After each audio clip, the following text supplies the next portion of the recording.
Finalmente revelaram mais sobre o passado e as motivações da Sra. Cobell. Esse 8º episódio foi dedicado totalmente a ela, assim como o 7º tinha sido dedicado apenas a gente entender a história da Gemma. Mas antes da gente começar a se aprofundar no episódio, vale lembrar que vai ter spoiler, então se você ainda não viu, vai lá, assiste e depois volta pra cá. E se você já viu, bora! No 8º episódio da 2ª temporada de Ruptura, a gente acompanha a Sra. Cobell voltando para sua cidade natal, chamada Salt's Neck. O cenário apresentado é o seguinte: essa é uma cidadezinha na beira do mar, bem pequenininha, em que tudo gira ou girava em torno de uma fábrica da Lumon. Essa fábrica produzia éter, que é uma substância utilizada pela indústria farmacêutica para produzir um tipo de anestésico. Guarde essa informação. E tem um detalhe interessante que dá mais um contexto sobre como eles pensam em tudo nessa série, que é o seguinte: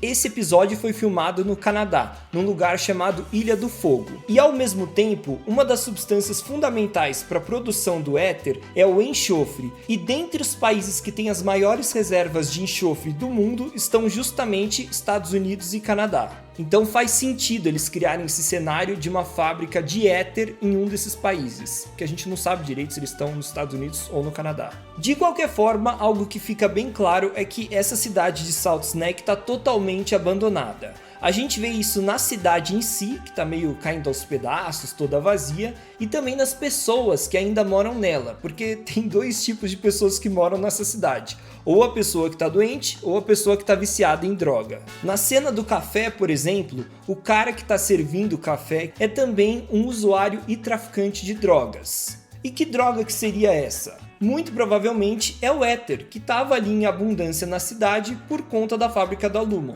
Por outro lado, também tem as pessoas que estão doentes. Por exemplo, aquela senhorinha que está usando um respirador. E isso também está ligado à presença da Lumon na cidade, porque mais pra frente é revelado que as condições de trabalho dos operários que trabalhavam na fábrica eram bem insalubres, o que pode ter contribuído para essas doenças respiratórias. O que é bastante contraditório, né? Porque a Lumon é uma empresa que faz produtos farmacêuticos, produtos para a saúde, que visam melhorar a qualidade de vida das pessoas. Mas ao mesmo tempo, dentro da própria fábrica que produz o éter, ela estava tratando as pessoas de maneira tão ruim que ou elas ficavam viciadas em drogas ou elas ficavam doentes. E isso tem tudo a ver com o capitalismo e com a sociedade que a gente vive hoje em dia, porque vamos pegar como exemplo a própria Apple, já que a série se passa no Apple TV+. A Apple desenvolve o projeto para os seus tablets, computadores e celulares lá na Califórnia, mas eles são produzidos do outro lado do mundo, e para que eles sejam produzidos é preciso extrair níquel, e eu duvido que as condições de trabalho dessas pessoas que extraem o níquel seja uma condição super boa. Ok, a gente falou um pouquinho sobre essa cidade Salt's Neck, mas como que esse contexto influencia na história da Cobell?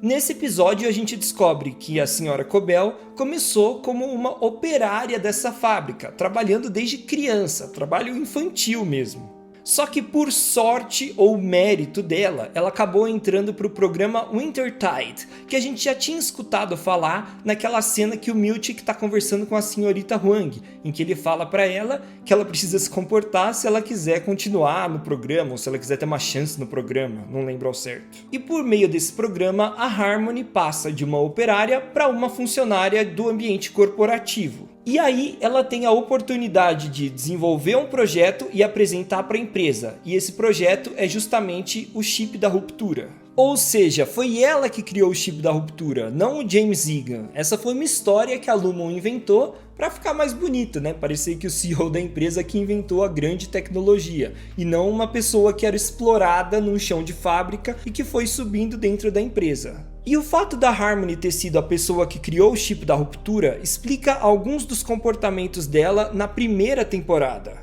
Porque a gente viu várias vezes a Harmony testando o chip da ruptura ao máximo. Ela parecia ser bem obcecada em ver se aquele chip funcionava em todo tipo de situação, ou se ele tinha algum tipo de brecha, de erro, em que, por exemplo, o interno colocado numa situação extrema conseguiria lembrar das memórias do externo.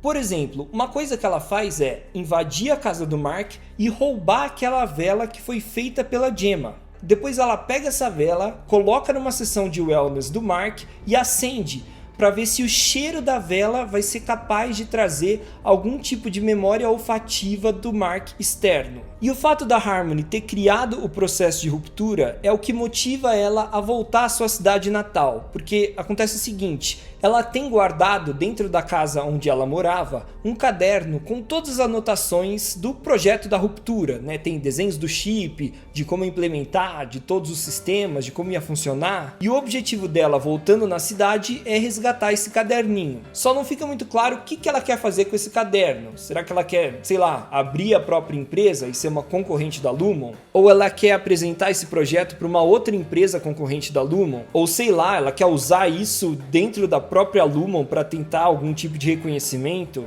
Enfim, não fica muito claro. O que fica claro é que ela tá bem chateada por ela nunca ter sido reconhecida como a mãe da ruptura, né? A pessoa que criou essa tecnologia. E para conseguir resgatar o caderninho, ela acaba se encontrando com um cara que é o dono da cafeteria, que é um ex-colega dela de trabalho, que trabalhou com ela dentro da fábrica. Ela pede ajuda para esse cara porque ela acha que a casa onde ela morava está sendo vigiada pela Lumon. Então ela acredita que se ela chegar com o carro dela, ela vai acabar dando muita bandeira, a Lumon vai perceber e vai pegar ela, sequestrar, sei lá o que ela acha que a Lumon pode fazer com ela. Então ela pede uma carona para ele para ficar mais disfarçada. Chegando na casa, ela se encontra com a Cici, que a princípio parecia ser irmã dela, mas no final, pelo diálogo, dá a entender que é uma espécie de tia dela. Essa personagem foi colocada ali com um objetivo bem claro. Eles colocaram ela lá porque ela é mais cruel e mais fanática pela Lumon do que a própria Harmony. Isso faz com que a gente acabe criando uma empatia pela Harmony, porque entre as duas ali, quem é pior é a Cici.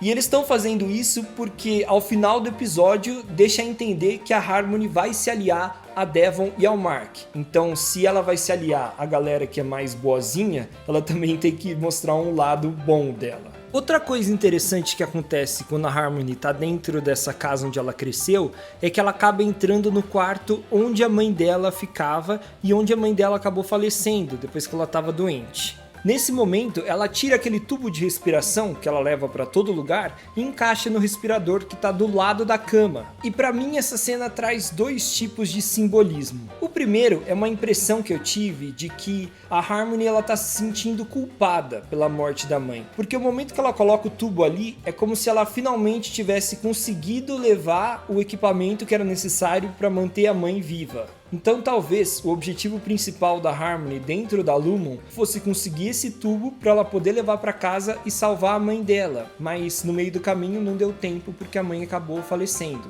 Por outro lado, a partir do momento que ela deixa o tubo lá e vai embora, é uma espécie de simbologia de que ela está finalmente deixando para trás esse luto e esse objetivo que ela tinha como principal, que era levar o tubo para salvar a mãe. É como se ela finalmente tivesse aceitado a morte da mãe e agora tivesse focada nos seus próprios objetivos, como por exemplo, se aliar ao Mark e a Devon para tentar destruir a Lumon de dentro para fora. Depois da gente ter tido um episódio todo dedicado a Gemma e agora um dedicado à Sra. Cobell, a minha impressão é que a gente vai voltar a ter um episódio mais normal, entre aspas. Ou seja, a gente vai voltar a acompanhar a história do Mark interno e externo. O que vocês acharam desse episódio? Eu gostei porque teve revelações sobre várias coisas que a gente queria saber, mas ao mesmo tempo eu fiquei meio frustrado porque ele foi muito curtinho, né? E a gente sempre quer mais de ruptura. Vamos aguardar então cena dos próximos capítulos para ver se finalmente, sei lá, o Mark interno consegue encontrar a Gemma. Muito obrigado por assistirem, se inscrevam, deixem o like e até a próxima.